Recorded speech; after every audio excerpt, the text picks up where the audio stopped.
السلام علیکم ناظرین، آپ دیکھ رہے ہیں ہاشمی میڈیا آفیشیل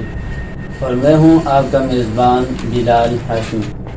آج ہمارے ساتھ موجود ہیں اہل سنت والجماعت پاکستان کے مرکزی ترجمان جرنیل کشمیر حضرت مولانا مفتی عبدالوحید جلالی صاحب۔ سب سے پہلے تو میں حضرت کے انتہائی مشکور ہوں، حضرت اپنا قیمتی وقت عنایت فرمایا۔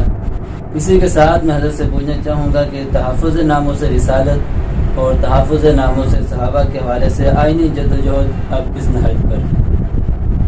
بسم اللہ الرحمن الرحیم۔ ہاشمی میڈیا آفیشیل سے جناب بلال ہاشمی صاحب، آپ کا میں مشکور ہوں، آپ نے مجھے بلایا آپ نے۔ سب سے پہلے تو میں یہ کہوں گا کہ تحفظ ناموس رسالت اور تحفظ ناموس صحابہ کے حوالہ سے امیر عظیمت علامہ حق نواز جنگوی شہید رحمۃ اللہ علیہ نے جس جدوجہد کا آغاز ستمبر کی 6 تاریخ 1985 کو کیا تھا، اس کے بعد پے در پے قائدین کی قربانیوں اور کارکنان کی لازوال قربانیوں کے نتیجہ میں یہ ہماری یہ جدوجہد آئینی حیثیت سے آئینی طور پہ انشاءاللہ ہم اس کو کامیابی کی منزل کے بالکل قریب دیکھ رہے ہیں۔ اور ناموس رسالت کا عنوان تو چونکہ ایک ایسا عنوان ہے کہ جس پہ ملک کے اندر ایک قانون موجود ہے،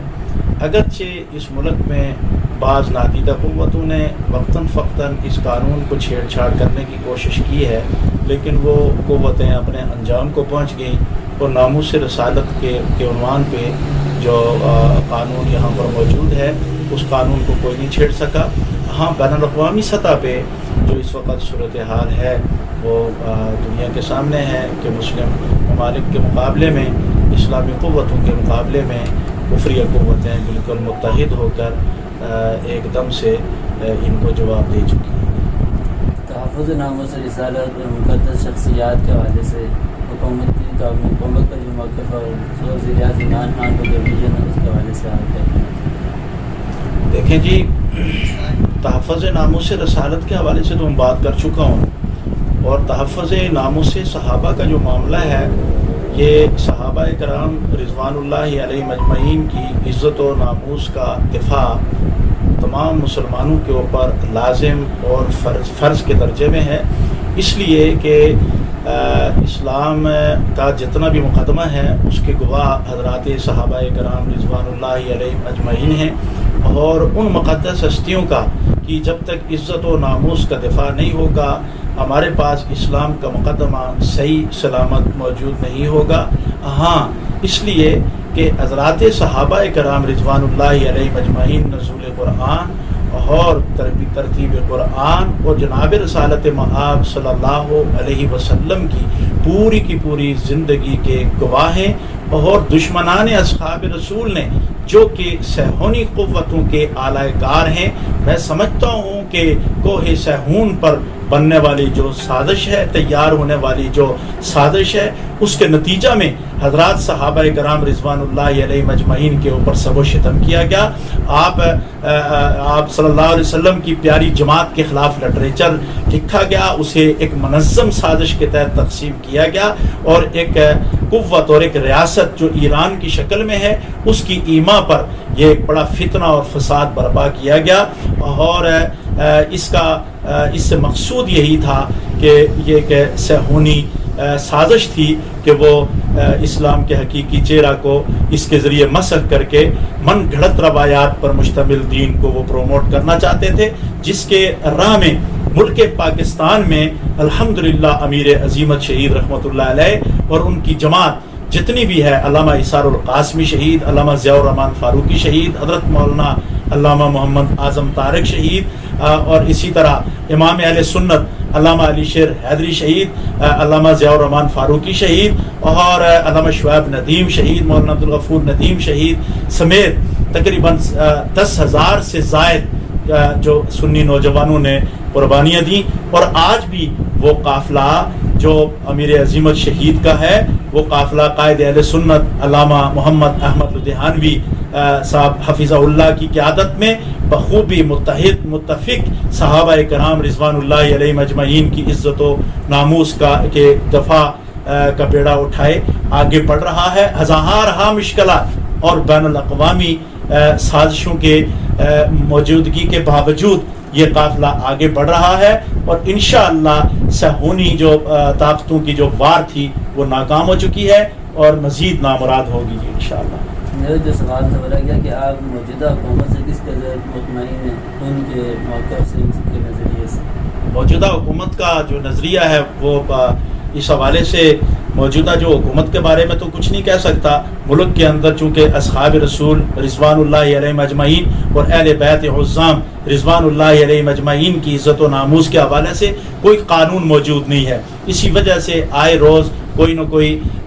گستاخ سر اٹھاتا ہے اور اس سے مزید ملک کے اندر افراتفری اور مزید ملک کے اندر حالات خراب ہونے کا اندیشہ ہے. لہٰذا ہم حکومت وقت سے مطالبہ کرتے ہیں کہ وہ عمران خان صاحب جب ریاست مدینہ کا نعرہ لگاتے ہیں تو وہ ریاست مدینہ ہے کیا؟ وہ ریاست مدینہ حضرات خلفائے راشدین کی حکومتوں کی صورت میں ہے، ان کے نظام کی صورت میں ہے. لہٰذا حضرات خلفائے راشدین اور اصحاب رسول رضوان اللہ علیہ اجمعین کی عزت و ناموس کے تحفظ کے لیے ملک میں باقاعدہ ایک ان کی آئینی حیثیت ہونی چاہیے اور قانون بننا چاہیے. ہم ان سے یہ مطالبہ کرتے ہیں. اس وقت تک تو حکومت کا ہمارے سامنے کچھ نہیں ہے. گزشتہ برس محرم الحرام میں صحابہ کرام رضوان اللہ علیہ اجمعین کی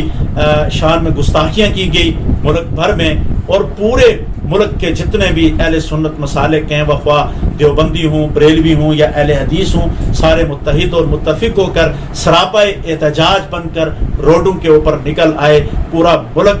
ملک کی شاہراہوں پر انسانی سر ہی سر نظر آ رہے تھے، وہ خواہ کراچی ہو، ملتان ہو، اسلام آباد ہو، لاہور ہو یا فیصل آباد ہو، جھنگ ہو یا KPK کا پشاور ہو یا مانسیرا ہو. پورے ملک کے اندر صحابہ کرام کی گستاخوں کے خلاف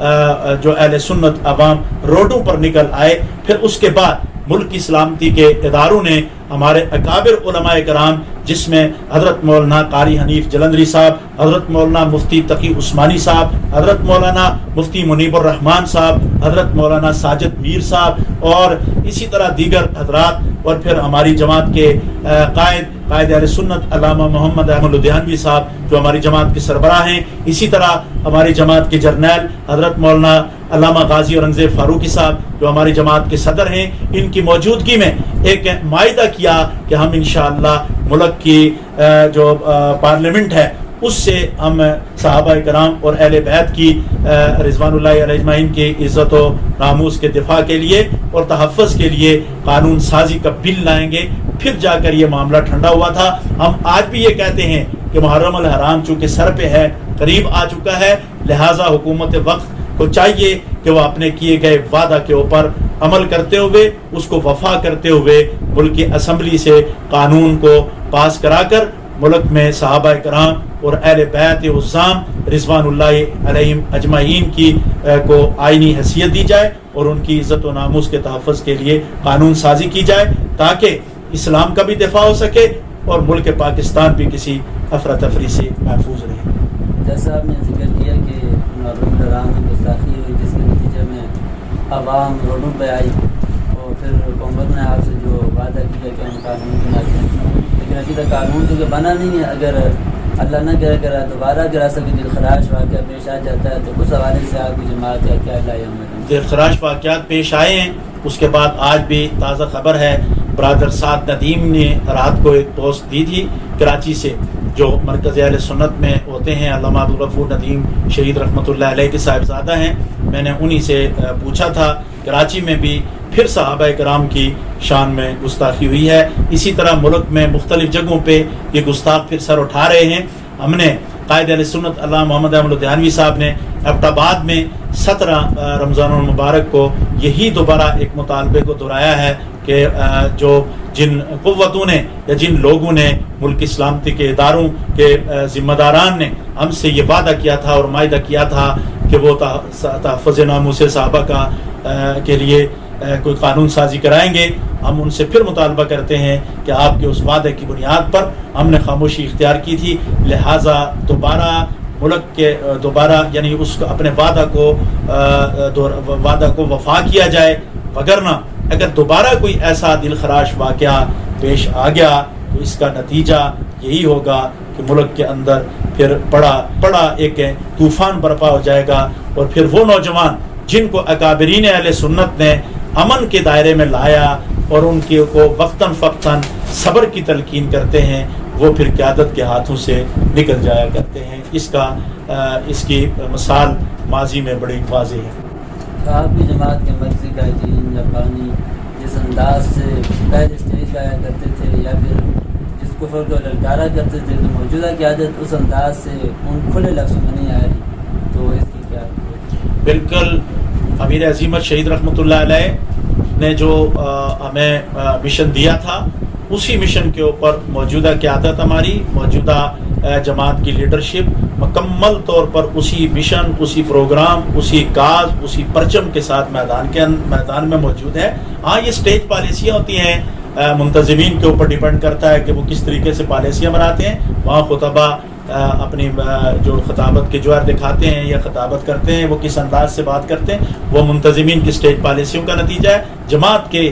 موقف میں کسی قسم کی کوئی لچک نہیں ہے، وہی انداز ہے امیر عظیمت شہید رحمۃ اللہ علیہ نے جس حوالے سے کہ اہل سنت کو میں متحد کروں گا، ان کے مقابلے میں، روافظ کے مقابلے میں قائد اہل سنت نے بھرپور جد و جہد کر کے اس حوالہ سے گزشتہ برس آپ نے دیکھا جگہ جگہ مختلف مسالک کے علماء کو بلا کر انہوں نے بڑے بڑے پروگرام کرائے ہیں دفاع صحابہ پہ۔ اسی طریقے سے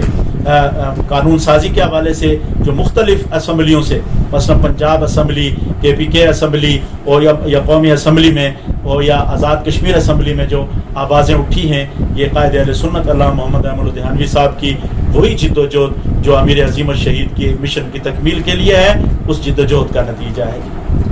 گزشتہ شب آپ کی جماعت کے سربراہ قائد اہل سنت علامہ محمد الدہانوی صاحب مولانا فضل الرحمان صاحب کے آئیں گے، اسی طرح کچھ دن قبل اور آپ کی جماعت کے مولانا معاویہ اعظم صاحب ان کے پاس بھی، تو کیا یہ آئندہ مستقبل میں کوئی سیاسی اتحاد کے حوالے سے ملاقات نہیں؟ دیکھیں جی، پہلی بات تو یہ ہے بلال صاحب کہ ہماری جماعت کی بنیاد خالص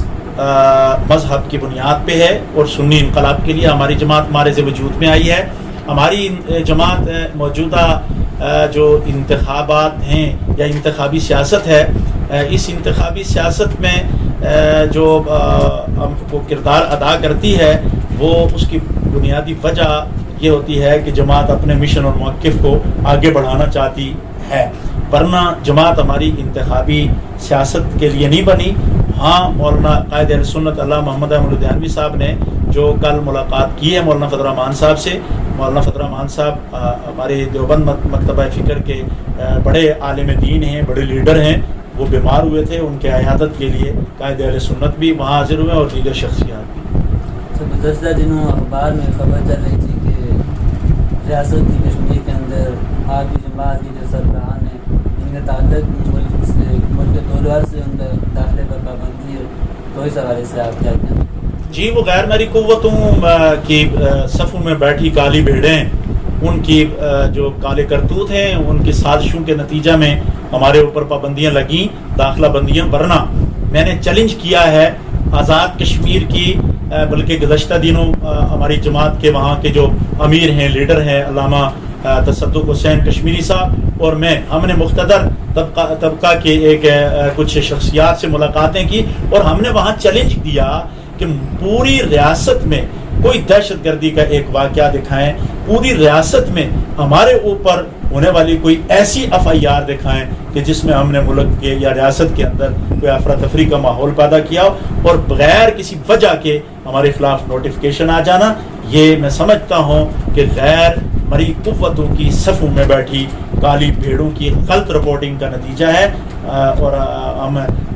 آپ کے توسط سے یہ مطالبہ کریں گے ریاست جموں کشمیر کی وہاں کی گورنمنٹ کو کہ آپ ان چیزوں کا نوٹس لیں اور ہمارے اوپر جو غلط اور غیر آئینی بلا جواز داخلہ بندیاں ہیں اس کا خاتمہ کیا جائے۔ گزشتہ رمضان المبارک کے اندر رمضان آیا تو کرونا بڑی تیزی سے آیا، پھر ہم نے دیکھا محرم آیا تو کرونا ختم ہو گیا، پھر رمضان آیا تو پھر کرونا آ گیا. تو آپ کیا سمجھنے کا یہ وبا ہے یا پھر مسلمانوں کے خلاف کوئی سازش ہے یا کس طور پر اس کو؟ دیکھیں جی، کرونا وائرس ایک وبا ہے اور یہ پوری دنیا میں ہے، صرف ایک پاکستان میں نہیں ہے. بین الاقوامی سطح پہ آپ دیکھیں، اٹلی میں، یو کے میں، انگلینڈ میں آپ دیکھ لیں، لندن میں آپ دیکھ لیں، کینیڈا میں دیکھ لیں، بے شمار لوگ اس کا شکار ہوئے ہیں. اور ٹھیک ہے، وہ ایک انتظامی جو ان کا ایک اسٹرکچر ہے، چونکہ یہ پھر بات وہی آ جاتی ہے کہ حکومتی مشینری میں بیٹھے کچھ لوگ جو مخصوص فرقوں سے تعلق رکھتے ہیں وہ اپنا کام دکھاتے رہتے ہیں مختلف اوقات میں، لیکن پوری من حیث القوم پاکستانی جتنی پوری قوم ہے ان کو احتیاطی تدابیر اختیار کرنی چاہیے اور احتیاط کے درجہ میں رہتے ہوئے آگے بڑھنا چاہیے. اس کی وجہ یہ ہے بنیادی کہ یہ بالخصوص یہ جو کرونا کی تیسری لہر ہے یہ بڑی سخت ہے اور اس کا جو نقصان ہے یہ بہت زیادہ ہوا. خلفائے راشدین کے ایام وفات شہادت کے اوپر آپ بھی جلوس نکالتے ہیں، جبکہ آپ کا جو مخالف فرقہ ہے وہ بھی جلوس نکال رہا ہے اس سوال یوم کے موقع پہ، اور حضرت حسین رضی اللہ تعالیٰ عنہ کی یوم شہادت پہ جلوس نکالتا ہے. تو آپ اس کیا سمجھے؟ آپ بھی جلوس نکالتے ہیں وہ بھی جلوس نکالتے ہیں، اس میں کیا فرق؟ جی، ہماری جماعت نے پروگرامات کیے ہیں. صرف ہماری لیڈرشپ چونکہ ایک بڑی معتدل اور قومی سطح کے لوگ ہیں اور اعتدال پسند لوگ ہیں اور ملک سے وفادار لوگ ہیں، وہ ملکی قانون اور قوانین کو زیادہ فالو کرتے ہیں. میں سمجھتا ہوں کہ ہم نے خلفاء راشدین کے ایام ہائے وفات و شہادت پہ پروگرامات، سیمینارز وغیرہ کیے. یہ جو ابھی 17 رمضان سیدہ عائشہ صدیقہ رضی اللہ تعالی عنہا کا یوم وفات تھا، اس موقع پر بھی قائد اہل سنت علامہ محمد احمد دیانوی صاحب نے پوری اہل سنت ذمہ داران کے نام یہی پیغام جاری کیا کہ وہ SOPs کو فالو کرتے ہوئے پروگرامات رکھیں. اور اب بھی ہم 21 رمضان مبارک آ رہا ہے، یوم حاضر کرار، اس موقع پر بھی انشاءاللہ SOPs کو کی پابندیوں کے ساتھ انشاءاللہ پورے پروگرامات کریں گے. ہاں، روڈوں کے اوپر نکلنے کا جہاں تک معاملہ ہے، وہ روڈوں کے اوپر جو ہمارے جلوس ہوتے ہیں وہ کوئی عبادت کی صورت میں تو ہوتے نہیں ہیں، وہ ہمارے جلوس مطالباتی ہوتے ہیں. تو مطالباتی جلوس، بعض اوقات مطالباتی پروگرامات روڈوں کے بجائے اگر وہ بڑے حالوں میں کر دیے جائیں یا SOPs کو فالو کرتے ہوئے مختلف جگہوں پہ اگر کر لیے جائیں تو اس میں کوئی حرج نہیں. آخر میں عام مسلمانوں بالخصوص اپنے کارکنان کے نام کوئی پیغام دینا چاہیں؟ عام مسلمانوں اور کارکنان کے نام بلال بھائی، میں آپ کے توسط سے یہ کہنا چاہوں گا کہ دیکھیے، ہمارے لیے جو نمونہ اور اسوہ ہے وہ جناب نبی کریم صلی اللہ علیہ وسلم ہے. آقا علیہ الصلوۃ والسلام کی جو تیار کردہ جماعت ہے وہ صحابہ کرام رضی اللہ عنہم اجمعین کی جماعت ہے، جنہوں نے نبی کریم صلی اللہ علیہ وسلم کے اوپر اترنے والی وحی اور آپ صلی اللہ علیہ وسلم کی تعلیمات کو عملی طور پر عرض اللہ کے اوپر نافذ کیا، اور عملی طور پر نافذ کرنے کے بعد ایک پروگرام دیا جو صرف کسی ایک مذہب نہیں بلکہ عالم انسانیت کے لیے کی آرام، آسائش اور سکون کا وہ نظام تھا، اور اس نظام کو عملی طور پر نافذ کیا. اور ایسا نظام تھا کہ جو صرف ایک انسان کے حد تک نہیں بلکہ حیوانات اور چرند پرند کے لیے بھی وہ نظام عدل تھا جو ہم سب کے اوپر لازم ہے. ہمیں چاہیے، پوری امت مسلمہ کو چاہیے کہ جناب نبی کریم صلی اللہ علیہ وسلم جو کتاب وحی کے ذریعے ایک اسلامی نظام لائے ہیں، ہمیں کیپٹلزم یا سوشلزم سے متاثر ہوئے بغیر، ہمیں سرمایہ داریت سے گوسو دور ہو کر، اس ظلم کے اور جبر کے ہتھ کنڈے سے دور ہو کر ہمیں اسلامائزیشن کے لیے منظم ہونا چاہیے،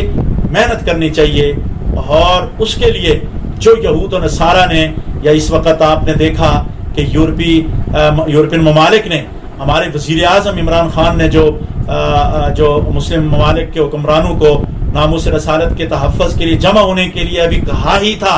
کہ یورپین پارلیمنٹ سے ناموس رسالت کے خلاف اور مسلم امہ کے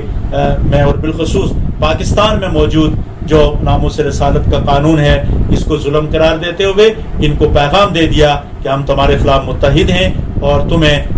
اپنے ان بنائے ہوئے قوانین سے یو ٹرن لینا چاہیے۔ میں اس موقع پر پوری امت مسلمہ کو یہ کہوں گا اور بالخصوص اپنی جماعت کے کارکنان کہ جو دفاع صحابہ اور نظام خلافت راشدہ کے عملی نفاذ کے داعی ہیں، ان سے میں کہوں گا کہ سنجیدگی کے ساتھ عالمی حالات کو، عالمی سینیریو کو بھانپتے ہوئے بڑی سنجیدگی کے ساتھ، تدبر کے ساتھ اپنی لیڈرشپ کی بنائی ہوئی پالیسیاں، اپنی جماعت کے تھنک ٹینکس کے بنائے ہوئے جو اصول و ضوابط ہیں، ان اصول و ضوابط کو فالو کرتے ہوئے آگے بڑھیں۔ انشاءاللہ العزیز اس دنیا میں بالعموم اور اس ملک میں بالخصوص اسلام کا سکہ رائج ہو کے رہے گا، صحابہ اکرام کا عدل والا نظام نافذ ہو کے رہے گا۔ اسلام